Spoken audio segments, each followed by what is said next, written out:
Hello learners, आज हमारा topic है force between two parallel current carrying conductors, यानी कि दो समांतर धारावाही चालकों के बीच बल।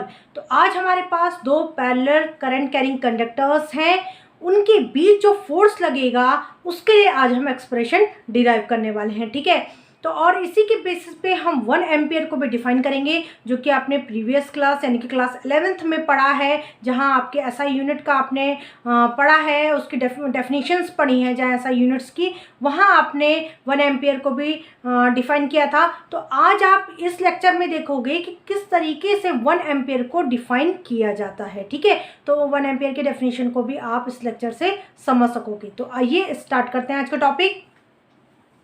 देखिए, हमारे पास दो पैरेलल कंडक्टर्स हैं, उन दोनों कंडक्टर्स में करंट फ्लो कर रहा है।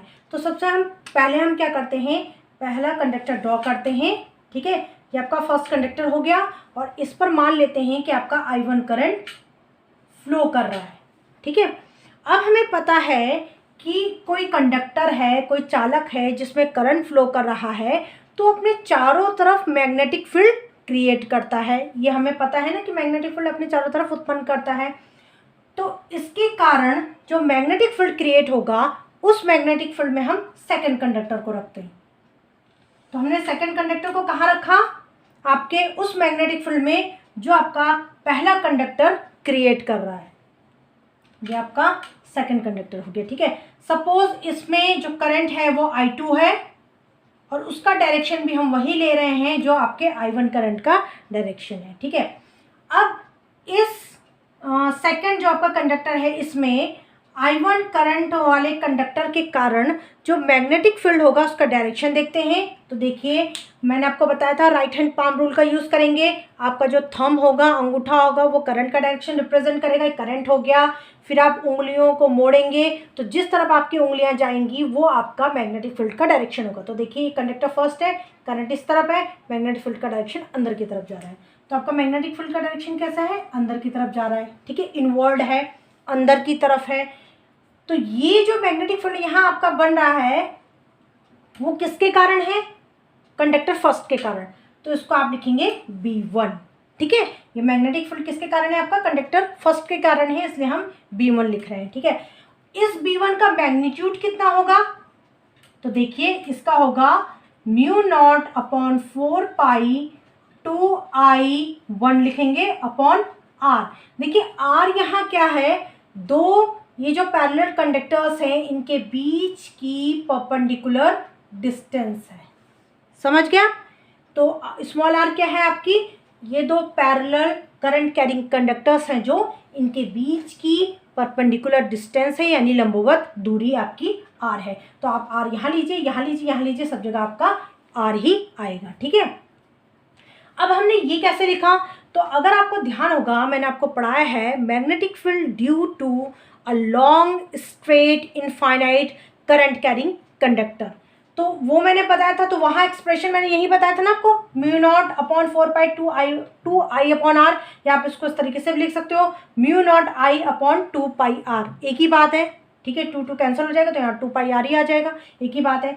यानी कि मैंने वहाँ आपने देखा होगा कि अगर आपके पास एक अनंत लंबा सीधा धारावाही चालक है तो उसके कारण जो मैग्नेटिक फील्ड होता है उसका मैग्नीट्यूड ये होता है आपका। ठीक है, अब यहाँ मैंने I1 क्यों लिखा, क्योंकि जो मैग्नेटिक फील्ड बन रहा है ये फर्स्ट कंडक्टर के कारण बन रहा है जिस पर I1 करंट फ्लो कर रहा है, इसलिए मैंने यहाँ I1 लिखा। ठीक है, और आप समझ गए, तो इस मैग्नेटिक फील्ड की जो दूरी है I1 से वो भी आपकी क्या है, R है। ठीक है, I1 मतलब जो फर्स्ट कंडक्टर वाला आपका फर्स्ट कंडक्टर है उसके बीच और मैग्नेटिक फील्ड के बीच की भी दूरी यहाँ आ रही है, क्योंकि मैग्नेटिक फील्ड आपका सेकंड कंडक्टर जो है उसी मैग्नेटिक फील्ड पे लाई कर रहा है B1। ठीक है, अब देखिए ये हमने मैग्नेटिक फील्ड लिखा। फिर यहाँ पे हमने किस तरीके से लिखा, यहाँ पे इस तरीके से लिखा। देखिए, अगर ये आपका जो वायर है, ये जो कंडक्टर है, ये लॉन्ग है काफ़ी, अगर ये बहुत लंबा है तो इसके आसपास के नज़दीक के पॉइंट्स के लिए ये इनफाइनाइट बिहेव करेगा। मैंने ये बात आपको कई बार बताई है कि हकीकत में इनफाइनाइट नहीं होता है, हम ये रिलेटिव टर्म है एक, इसके कंडक्टर के आसपास के अगर पॉइंट्स की हम बात करेंगे तो उन पॉइंट्स के लिए ये कंडक्टर आपका इनफाइनाइट बिहेव करेगा, इसलिए हमने ये वाला फॉर्मूला लिख सकते हैं हम यहाँ पे। ठीक है, ये हो गया। फिर देखिए एक एल लंबाई का एक पोर्शन कंसिडर करते हैं, ठीक है। जो कंडक्टर सेकंड है उसमें हमने एल लेंथ ली है, कैपिटल एल लेंथ ली है। अब देखिए एल लंबाई का अगर आपके पास कोई कंडक्टर है जिसे मैग्नेटिक फील्ड में रखा गया है और उस पर उस कंडक्टर पे करंट भी फ्लो कर रहा है, तो हमें पता है कि उस पर जो फोर्स लगेगा वो होता है I L B sine theta. ध्यान है आपको, पिछले वाले लेक्चर में हमने ये फॉर्मूला डिस्कस किया था कि अगर आपके पास एल लंबाई का कोई करंट कैरिंग कंडक्टर है और उसको अगर हमने मैग्नेटिक फील्ड में रखा है तो मैग्नेटिक फील्ड उस पर एक फोर्स लगाएगा जिसका मैग्नीट्यूड क्या होता है आपका I L B sine theta, ठीक है। अब देखिए ये जो फोर्स है ये आपका सेकंड कंडक्टर पे फर्स्ट कंडक्टर के कारण लग रहा है, तो इसको नेमिंग करिए F21, force on second conductor due to first conductor, ठीक है। तो सेकंड कंडक्टर पे आपका फोर्स लग रहा है किसके कारण, फर्स्ट कंडक्टर के कारण, तो F21 लिखा है। अब ये I क्या होगा, ये आपका I2 होगा क्योंकि हम इस वाले कंडक्टर की लंबाई ले रहे हैं जिसमें आपका कौन सा करंट फ्लो कर रहा है, I2, ठीक है। L आपका एज इट इज रहेगा। B आपका कौन सा होगा, B की जगह आप लिखोगे B1। B1 क्यों लिखेंगे, क्योंकि जो आपका सेकंड कंडक्टर है वो आपके B1 मैग्नेटिक फील्ड में रखा गया है। B1 मैग्नेटिक फील्ड के कारण जो फोर्स एक्सपीरियंस कर रहा है वो हो गया आपका F21, ठीक है। और थीटा क्या हो गया आपका, एंगल बिटवीन हो गया आपका L and magnetic field, L and length vector और आपका मैग्नेटिक फील्ड, लेंथ वेक्टर और मैग्नेटिक फील्ड के बीच में जो एंगल होता है आपका थीटा होता है। और यहाँ देख लेते हैं थीटा की वैल्यू क्या है। देखिए जो लेंथ वेक्टर का डायरेक्शन है वो वही होगा जो आपका करंट का डायरेक्शन है, तो आपका करंट का डायरेक्शन कैसा है, ऊपर की तरफ है, ठीक है, ऊपर की तरफ है। फिर मैग्नेटिक फील्ड का डायरेक्शन देखिए कहाँ है, अंदर की तरफ है, तो ये हो गया आपका करंट का डायरेक्शन, लेंथ वेक्टर का डायरेक्शन, ठीक है, लेंथ वेक्टर का डायरेक्शन हो गया। ये हो गया आपका, ये देखिए ये फिंगर्स हो गई आपके अंदर की तरफ मैग्नेटिक फील्ड का डायरेक्शन। अब देखिए जो लेंथ वेक्टर है और जो आपका मैग्नेटिक फील्ड है उन दोनों के बीच में एंगल क्या बन रहा है, 90 बन रहा है। और लेंथ वेक्टर हम वही डायरेक्शन लेते हैं जो करंट का होता है, तो या आप ये भी कह सकते हैं कि जो करंट का डायरेक्शन है और मैग्नेटिक फील्ड का डायरेक्शन देखिए ऐसा हो रहा है, बन रहा है ना। तो लेंथ वेक्टर और मैग्नेटिक फील्ड के डायरेक्शन बीच जो डायरेक्शन है उनके बीच का जो एंगल बन रहा है वो आपका 90 बन रहा है। तो थीटा क्योंकि आपका 90 है, ठीक है, तो आपका जो आपका फोर्स है F21 अब हो जाएगा I2LB1 साइन 90, ठीक है, इक्वल्स टू I2LB1। बाकी साइन 90 की वैल्यू पता है हमें 1 होती है, ठीक है। हमने F21 निकाला, B1 की वैल्यू इस इक्वेशन से, देखो B1 की जो वैल्यू हमने निकाली है इसको हमें इस इक्वेशन में पुट करना है, तब देखते हैं क्या आता है। ये हो जाएगा आपका I2LB1 की जगह लिखिए μ0/4 2I1/r। आप इसको इस तरीके से भी लिख सकते हो, F21 equals to μ0/4 2I1 into I2L/r। इसको इस तरीके से भी लिखा जा सकता है, ठीक है। अब हम लिखेंगे फोर्स पर यूनिट लेंथ, यानी प्रति एकांक लंबाई पर बल। तो वो कितना होगा आपका, आपको L से सिंपली डिवाइड कर दीजिए, L से हम डिवाइड कर लेंगे तो ये इक्वेशन क्या हो जाएगी इधर, μ0/4 2I1 इंटू I2L, इस L से कैंसिल हो जाएगा तो नीचे बचेगा आपका सिर्फ R, ठीक है, करेक्ट है। तो ये हमने निकाला फोर्स पर यूनिट लेंथ, यानी प्रति एकांक लंबाई पर आपके L लंबाई पर क्या है, बल, लगने वाला बल, ठीक है। तो उसको आप F से रिप्रेजेंट करिए।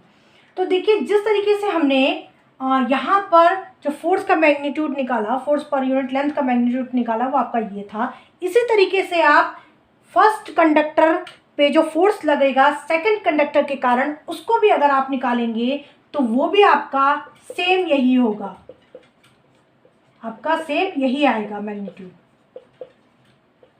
2I1I2/r, ठीक है। तो इस तरीके से आपने देखा क्या, अगर आप फोर्स इधर से इधर का फोर्स कंसीडर करिए चाहे इधर का करिए, दोनों ही तरफ का आपका जो मैग्नीट्यूड वो होगा, यानी जो परिमाण आएगा वो आपका बराबर ही आएगा। डिफर क्या करेगा आपका, सिर्फ डायरेक्शन। यहाँ डायरेक्शन की बात करते हैं। देखिए सेकंड कंडक्टर में जो फोर्स का डायरेक्शन होगा वो कैसा होगा उसको देख लेते हैं हम। देखिए हैं, ये आपका करंट का डायरेक्शन हो गया ऊपर की तरफ, ये आपका मैग्नेटिक फील्ड का डायरेक्शन हो गया। तो आपका जो फोर्स का डायरेक्शन होगा किस तरफ रिप्रेजेंट करेगा, ये जो पाम है आपका जो डायरेक्शन दिखाएगा वही आपका फोर्स का होगा। तो देखिए ये मैग्नेटिक फील्ड का हो गया अंदर की तरफ मैग्नेटिक फील्ड हो गया, ये आपका क्या हो गया, करंट हो गया, मैग्नेटिक फील्ड करंट। अब आप देखिए जो आपका फोर्स है वो इस तरीके से पाम का डायरेक्शन रिप्रेजेंट करेगा ना, तो ये हो गया। तो यानी आपका जो फोर्स का डायरेक्शन है आपका कैसा है, ऐसा है। ये कौन सा फोर्स है आपका, F21, ठीक है। अब इसी तरीके से फर्स्ट कंडक्टर पे जो फोर्स लग रहा है उसका डायरेक्शन भी देख लेते हैं। उसके लिए पहले हमें पता होना चाहिए कि सेकंड कंडक्टर के कारण फर्स्ट कंडक्टर पे जो मैग्नेटिक फील्ड होगा उसका क्या डायरेक्शन होगा। तो मैग्नेटिक फील्ड का डायरेक्शन पहले हमें निकालना पड़ेगा। तो यहाँ पे मैग्नेटिक फील्ड का डायरेक्शन हम किस तरीके से निकालेंगे, देखिए ये आपका करंट का डायरेक्शन हो गया, ये करंट का डायरेक्शन है। अब fingers right hand palm rule का यूज़ कीजिए, करंट का डायरेक्शन।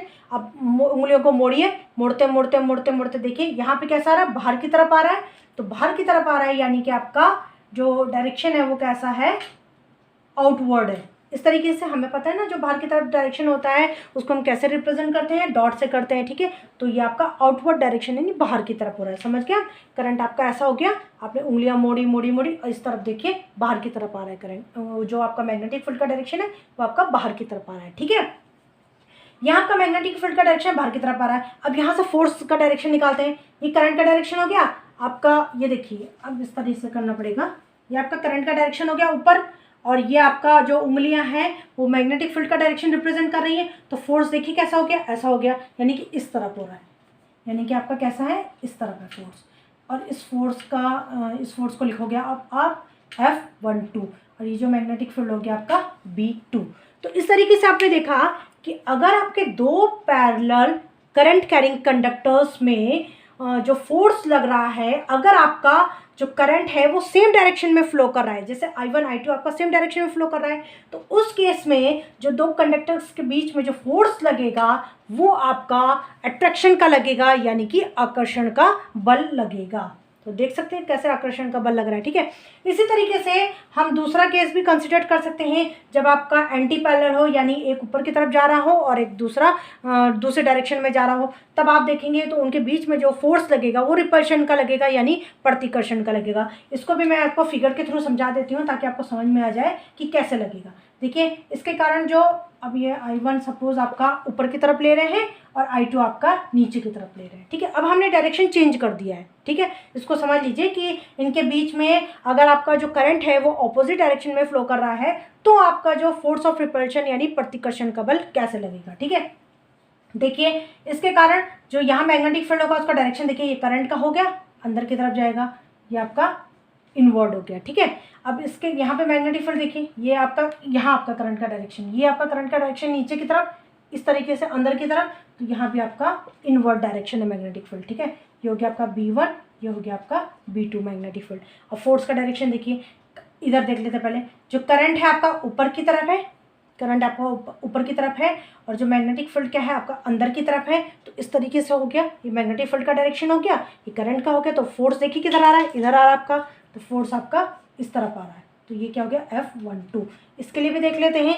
अब इसके लिए देखिए, ये देखिए जो मैग्नेटिक फील्ड का डायरेक्शन है वो अंदर की तरफ है, करंट आपका नीचे की तरफ है, तो फोर्स कैसा आएगा आपका, इस तरफ आएगा, इस तरफ आएगा ना, पाम इस तरफ है, तो इस तरफ आपका F21 आएगा, ठीक है। तो इस तरीके से हमने देखा। अब देखिए ये कैसा फोर्स लग रहा है, वो उधर की तरफ जा रहा है, ये इधर की तरफ जा रहा है, तो रिपल्शन का फोर्स लग रहा है, ठीक है। ये फोर्स ऑफ रिपल्शन है यानी प्रतिकर्षण का बल है। तो आपने देखा कि अगर आपके कंडक्टर्स में जो करंट का डायरेक्शन है, दो पैरेलल कंडक्टर्स में अगर जो करंट का डायरेक्शन सेम है अगर, तो उस केस में उनके बीच में जो फोर्स लगता है वो अट्रैक्शन का लगता है, और अगर करंट का डायरेक्शन ऑपोजिट है तो उनके बीच में जो फोर्स लगता है वो रिपल्शन का लगता है। ये आपने फिगर से देख लिया, ठीक है। अब आगे बढ़ते हैं।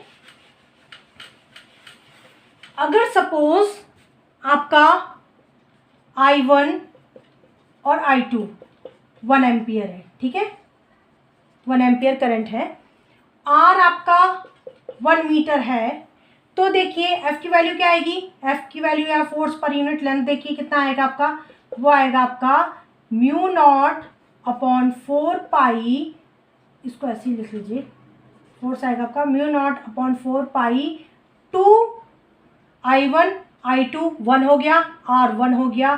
फिर इसको भी आप किस तरीके से लिख सकते हैं, म्यू नॉट अपॉन 4 पाई की वैल्यू हमें पता है 10 की पावर -7 होता है, 10 की पावर -7, और यहाँ 2 आपकी क्या है इंटू में है, तो ये क्या हो जाएगा 2 into 10 to the power of -7।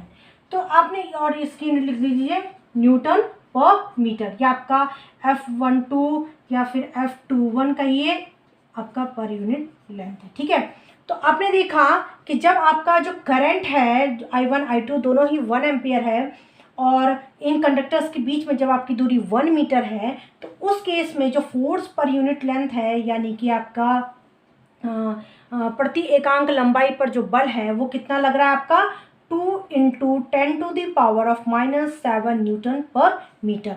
यहीं से हम 1 एम्पियर को डिफाइन करेंगे। ठीक है, तो 1 एम्पियर को हम डिफाइन करते हैं। देखिए 1 एम्पियर को हम इस तरीके से डिफाइन करेंगे, 1 एम्पियर आपका वो करंट है, 1 एम्पियर आपका वो करंट है जो जब आपके वैक्यूम में कहिए चाहे एयर में 2 पैरेलल लॉन्ग स्ट्रेट जो कंडक्टर्स हैं उन पर फ्लो करने पर, ठीक है, उनमें फ्लो करने पर जब आपके जो आपके फोर्स लगेगा इन दोनों के बीच में, ठीक है, इन दो कंडक्टर्स के बीच में जो फोर्स लगेगा जब आपका वो 2 into 10 to the power of -7 newton per metre का हो, तभी आप कहोगे कि उन कंडक्टर्स में 1 एम्पियर का करंट फ्लो कर रहा है। ठीक है, फिर से देख लीजिए एक बार, हम कब कहेंगे कि इन दो कंडक्टर्स में 1 एम्पियर का करंट फ्लो कर रहा है। देखिए हम तब कहेंगे कि इन दो कंडक्टर्स में 1 एम्पियर का करंट फ्लो कर रहा है जब आपके ये दो स्ट्रेट लॉन्ग पैरेलल कंडक्टर्स एक दूसरे से, हाँ डिस्टेंस हम भूल गए, डिस्टेंस भी लिखिए, एक दूसरे से 1 मीटर की दूरी पर स्थित हो। ठीक है, इन दोनों के बीच की डिस्टेंस 1 मीटर है, ये भी इंपॉर्टेंट है कि इन दोनों के बीच की जो दूरी है वो 1 मीटर पर स्थित हो। ठीक है, दो कंडक्टर्स आपके कैसे हो, 1 मीटर की दूरी पर स्थित हो, आपके एयर में हो या वैक्यूम में हो यानी हवा में हो या आपके निर्वात में हो, तो आप तब कहोगे कि उन कंडक्टर्स में 1 एम्पियर का करंट फ्लो कर रहा है जब उन दो कंडक्टर्स के बीच जो फोर्स होगा वो अगर आपका 2 into 10 to the power of -7 newton per metre का लगेगा, तब आप कहोगे कि उन कंडक्टर्स में 1 एम्पियर का करंट फ्लो कर रहा है। समझ गए आप कंडीशन? तो इस तरीके से 1 एम्पियर को डिफाइन करना है आपने। ठीक है, तो ये अब आपको समझ में आ गया होगा कि 1 एम्पियर को हमने कैसे डिफाइन किया है। और एक बात ध्यान रखिएगा कि अगर आपके जो करंट है, जो कंडक्टर में आपके अगर आपका करंट का डायरेक्शन सेम है, तो उस केस में जो फोर्स होगा वो अट्रैक्शन का होगा यानी आकर्षण का होगा, और अगर आपके जो करंट का डायरेक्शन ऑपोजिट होगा तो उनके बीच में जो फोर्स लगेगा वो रिपल्शन का लगेगा यानी कि प्रतिकर्षण का लगेगा। तो अकॉर्डिंगली वैसे ही आपका फोर्स लगेगा जिस हिसाब से आपके करंट का डायरेक्शन होगा। ठीक है, तो इस तरीके से आप 1 एम्पियर को डिफाइन करेंगे और ये आपका फोर्स पर यूनिट लेंथ हो गया। तो दोनों ही केस में जो मैग्नीट्यूड होगा वो सेम होगा, डिफर करेगा आपका सिर्फ डायरेक्शन। ठीक है, तो ये था आज का टॉपिक। ठीक है, नेक्स्ट क्लास में नेक्स्ट टॉपिक के साथ फिर मिलेंगे। Good bye.